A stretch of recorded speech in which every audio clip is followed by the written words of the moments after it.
Ram critic சொந்தங்களுக்கு வணக்கம்.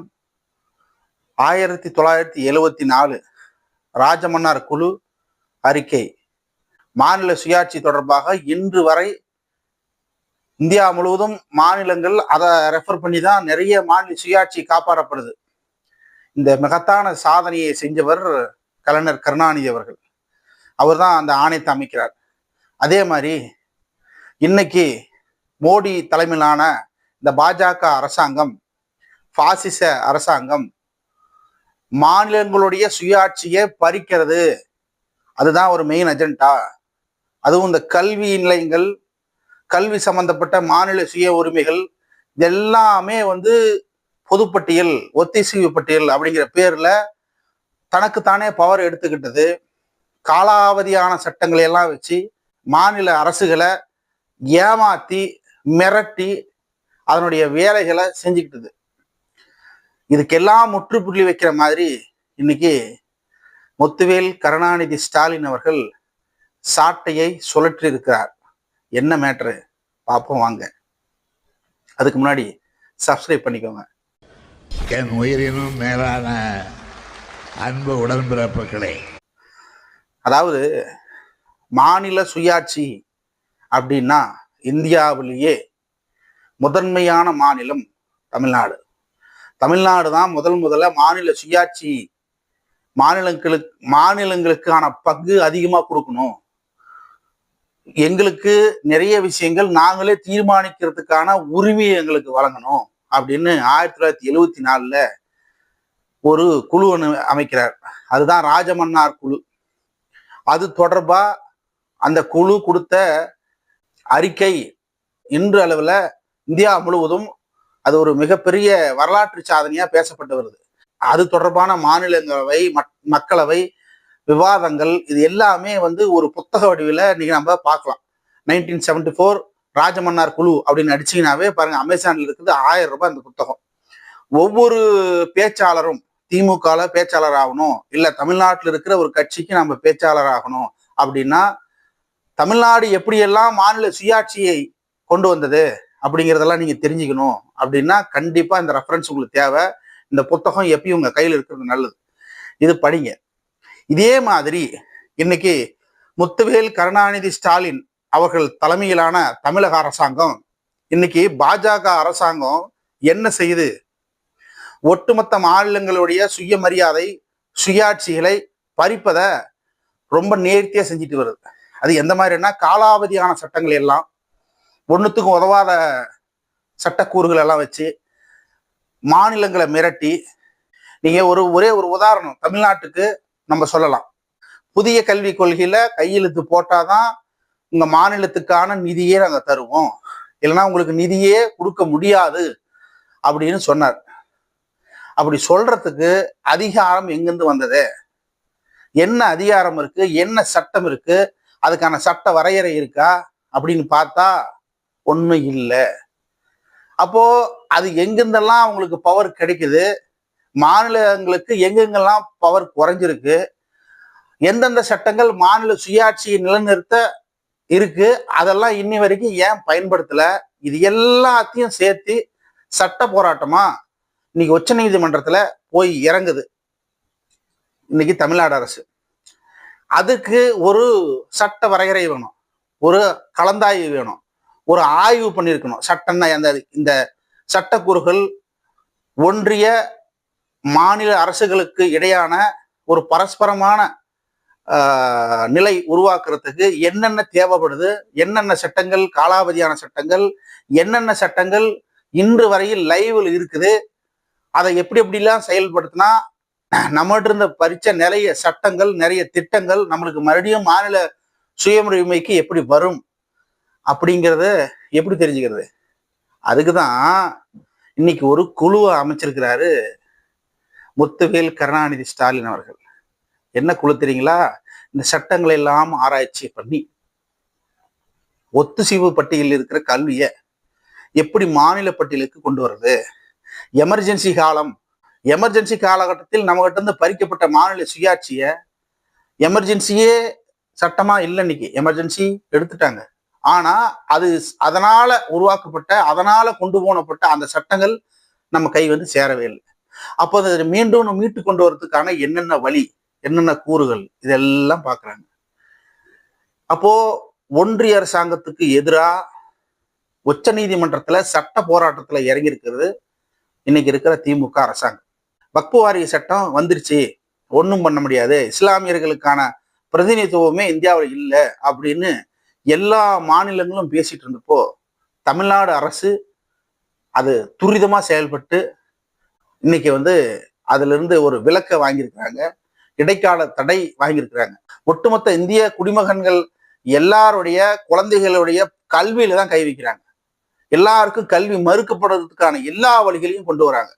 கேட்டா நாங்க வந்து சமன்படுத்துறோம், நாங்க வந்து சீர்படுத்துறோம், நாங்க வந்து கல்வியை தரம் படுத்துறோம், ஒரு தரமான கல்வியை கொண்டு வரோம் அப்படின்னு சும்மா பொய்யான செய்திகளை சொல்லி எல்லா வேலைகளையும் நீட்டு கொண்டு வந்து மாணவர் மாணவி செல்வங்களை சாகடிச்சது யாரு? பாஜக. அப்போ அந்த நீட்டை மீட்டு கொண்டு வரணும் அப்படின்னா நம்ம கைக்கு கல்வி வரணும். அப்ப அதுக்கான சட்ட போராட்டங்கள் நடந்துட்டு தான் இருக்குது. அந்த சட்ட போராட்டம் தெளிவா இருக்கணும் அப்படிங்கிறதுக்காக ஒத்திசைவு பட்டியல், பேருக்கு தான் ஒத்திசைவு பட்டியல். ஒத்திசைவு பட்டியல் என்ன? நீ ஒத்துக்கணும், நானும் ஒத்துக்கணும், ஆனா முடிவு ஒன்றிய அரசாங்கம் தான் இருக்கும். அப்ப எப்படி அது ஒத்திசைவு பட்டியல் ஆகும்? மாநில அரசு நம்மகிட்ட கருத்து கேட்பாங்க, ஒன்றிய அரசு கருத்து சொல்லும், ஆனா இறுதி முடிவு யார்கிட்ட இருக்கும்? ஒன்றிய அரசு கிட்ட தான் இருக்கும். அதுக்கு பேருக்கு மாநில அரசுக்கு ஒரு பவர் இருக்கு, அவங்க கிட்ட நாங்க ஆலோசனை கேட்போம், ஆலோசனைகள் தான். ஆனா உங்களுடைய ஆலோசனையை ஏத்துக்கலாமா வேண்டாமா, இல்ல உங்க ஆலோசனை நிராகரிக்கலாமா அப்படின்னு முடிவு பண்றது யாரு? ஒன்றிய அரசு. அதுதான் ஒத்திசைவு பட்டியல். அப்போ கடைசி முடிவு அங்க இருக்கும்போது நம்ம குழந்தைகளுடைய எதிர்காலம், நம்ம குழந்தைகளோட கல்வியை நாம மேம்படுத்தணும் அப்படின்னா கல்வி நம்ம கையில் இருக்கணும் இல்லையா? அப்போ இதுக்கு எல்லாம் மூலக்கூறா இருக்கிறது என்ன? மாநில சுயாட்சி. அதுக்குதான் இன்னைக்கு ஐயா ஒரு குழு ஆரம்பிச்சிருக்காரு. அந்த குழு என்ன செய்யும், யார் தலைமையிலான அந்த குழு அப்படின்னா, முன்னாள் உச்சநீதிமன்ற நீதிபதி குரியன் ஜோசப் அவர் தலைமையில ஒரு குழு அமைக்கிறாங்க. இந்த குழு மாநிலமும் ஒன்றியமும் இணைந்து பணியாற்ற எந்தெந்த சட்ட வரையறைகள் தேவைப்படுது, இவங்க ரெண்டு பேர்த்துக்குள்ளயும் பிரச்சனை இல்லாம நாட்டை ஜனநாயக முறைப்படி நடத்துவதற்கு என்னென்ன சட்ட நெறிகள் தேவைப்படுது, என்னென்ன சட்டத்துல மைனஸ் இருக்கு, என்னென்ன பிளஸ் இருக்கு அப்படின்னு இவங்க ஆராய்ச்சி பண்ணி ஒரு அறிக்கையை சமர்ப்பிப்பாங்க. இப்ப தமிழ்நாடு அரசாங்கம் கொடுக்குற அறிக்கையை எங்க போய் நிறைவேற்ற போகுது பாஜக அப்படின்னு ஒரு கேள்வி எழும். இந்த அறிக்கையை பாஜகவை எதிர்த்து எப்படி சட்ட போராட்டங்களை எடுத்தால் தமிழ்நாடு அரசு வெல்லும் அப்படிங்கிறது தான் மேட்ரு. இந்த அறிவிப்பு வந்த உடனே இன்னைக்கு வந்து RN Ravi, RSS Ravi, RN Ravi, இன்னும் அவரை என்ன வேணா சொல்லலாம், இந்த ஆளு துண்டக்கான துணிக்கானு டெல்லிக்கு பறந்துட்டார். நைட்டோட நைட்டா டெல்லி போய் இந்த மேட்ரு அங்க சொல்லி இதெல்லாம் பண்றாங்க தமிழ்நாட்டுலன்னு. இப்ப மோடிக்கு மிகப்பெரிய தலைவலி என்ன தெரியுமா? எப்ப இந்த ஆளு ஸ்டாலின் இவருக்கு தமிழ்நாட்டுக்கு என்ன வேணும்னு கேட்டா கூட பரவாயில்லப்பா, ஆவுன்னா எல்லா ஸ்டேட்டையும் இழுத்துறாருப்பா, நம்மளால நிம்மதியா ஆட்சி பண்ண முடியல. உண்மையிலேயே சொல்ல போனா மோடியோட மனப்பான்மை இப்படிதான் இருக்கு. கடந்த 10 வருஷமா இவங்க ஆடின ஆட்டம் கொஞ்சம் நஞ்சம் கிடையாது. எல்லாம் அப்படியே ஜாலியா இவங்க வச்சதுதான் சட்டம் அப்படி திமிரு பிடிச்சு ஆடினாங்க.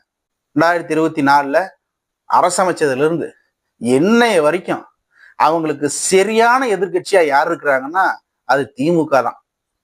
சிம்ம சொப்பனம். நாளைக்கு காலையில போனா பார்லிமெண்ட்ல எவன் கேள்வி கேட்பான், திமுக காரன் என்ன பாயிண்ட் வச்சிருக்கான், எதை வச்சு நம்மளை அடிப்பான், ஒண்ணுமே புரியலன்னா எல்லாம் பெப்பரிச்சு போய் நிக்கிறாங்க. யாராலையும் பதில் கொடுக்க முடியல. 40 நாடாளுமன்ற எம்பிக்கள் போட்டு பொளந்து எடுக்கிறாங்க. இப்போ குரியன் ஜோசப் வந்து நீதிபதி, அவருக்கு வந்து என்னென்ன சட்டங்கள்லாம் இருக்கு அப்படின்னு அவருக்கு தெரியும். அப்ப மாநிலத்துக்கு சுயாட்சி வேணும் அப்படின்னா எந்த சட்டத்தை வச்சு போராடணும், எந்தெந்த சட்டங்கள் மாநில சுயாட்சிக்கு இணக்கமா இருக்குது, எது ஆப்போசிட்டா இருக்குது, அந்த ஆப்போசிட்டா சட்டங்கள் எல்லாம் எது காலாவதி ஆன சட்டங்கள், அதை வச்சு நம்மள இன்னும் ஏமாத்திட்டு இருக்கிறாங்க. இதெல்லாம் அவர் வெளியே கொண்டு வர்றாரு. இக்காலகட்டத்துல இந்த மாநில சுயாட்சிக்கான இந்த குழு ரொம்ப முக்கியம். இந்த குழுவுல என்ன போட்டது நான் ரொம்ப பெருமைப்படுறேன். அவர் நீதிபதி சொன்ன வார்த்தை இது. இந்த வேலைக்காக ஒத்த ரூபா கூட எனக்கு சம்பளம் வேண்டாம். நான் உண்மையா என் மனசாட்சிக்கு நேர்மையா நான் இந்த பணியை சிறப்பா செய்து முடிப்பேன் அப்படின்னு குரியன் ஜோசப் வந்து சொல்லியிருக்காரு. ஒண்ணுமே திமுகவை ஒண்ணுமே பண்ண முடியல. எந்த சட்டத்தை போட்டாலும் எதிர்த்து நிற்கிறாங்க. ஒரு தில்லுமுள்ளு வேலையும் பண்ண முடியல. எப்படியாச்சும் திமுக ஆட்சியை 2026ல இறக்கிடணும். இல்லைன்னா நம்மளால இந்தியாவில் அகண்ட பாரதம், இந்துத்துவ நாடு, இது வந்து இந்து நாடு, இங்க வந்து இஸ்லாமியர்களுக்கும் கிறிஸ்தவருக்கும் இடம் இல்லை, அப்போ இந்து நாடுவை மாத்துவேன் அப்படின்னு சொல்றான். அப்போ சோசியலிச செக்யூரலிச இந்தியா இது. அதுதான் நம்ம நாட்டோட சட்டம் சொல்லுது. சட்டத்துக்கு புறம்பா, நம்ம நாட்டோடைய அரசியலமைப்பு சட்டத்துக்கு புறம்பா ஒவ்வொரு காயும் நகர்த்திக்கிட்டே போறாங்க மோடியோடைய அரசு. அதுக்கு எதிராக தெம்பும் திராணியோடவும் நெஞ்சை நிமிர்த்தி தமிழ்நாடு அரசாங்கம் ஒட்டுமொத்த மாநிலங்களுக்காக போராடுது. நல்ல இதுல நீங்க பதிவு பண்ணீங்க. தமிழ்நாட்டுக்காக மட்டும் போராடவில்லை, ஒட்டுமொத்த மாநிலங்களுக்காக போராடுது.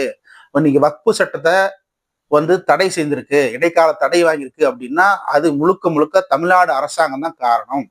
பாஜக அல்லாத ஆட்சி எங்கெங்கெல்லாம் நடக்குதோ அங்கெல்லாம் ஜனாதிபதி ஆளுநர்களை வச்சு அந்த அரசாங்கத்தை முடக்கிற வேலைய,